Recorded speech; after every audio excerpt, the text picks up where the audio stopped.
Boss, saan ka galing? Valenzuela po. Valenzuela? Nagpahiga lang po ako sa Siao. Saan ka pupunta? Sa Marilis po. Sa Camarines pa? Layo. Kasi niya ako yung mo.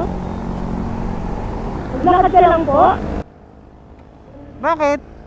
Wala, tinanggal na kasi ako sa trabaho. Tinanggal ka sa trabaho? Tinanggal ako sa trabaho sa Valenzuela po. Ay, hindi ko daan. Meron po ako, sarap po. Kita yan. Halal. Ay, hindi ko daan.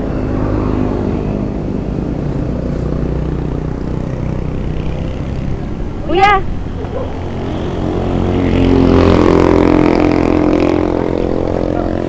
Anong trabaho mo doon, kuya? Maintenance. Na mga gumagawa na ganito mo yan. Mga masarap kita.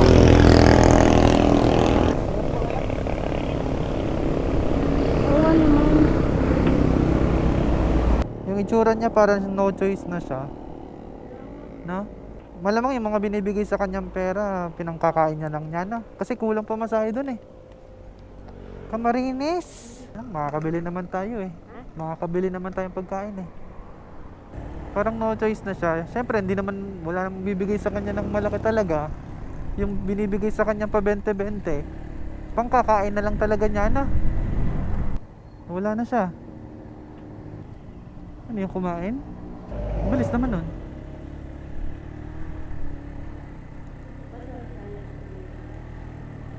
Ayan o. Kuya! Dagdag mo ah. Ingat po kayo. Ingat ha. Camarines from Valenzuela. From Valenzuela to dito sa may Sariaya. Ano na yan? 120 kilometers.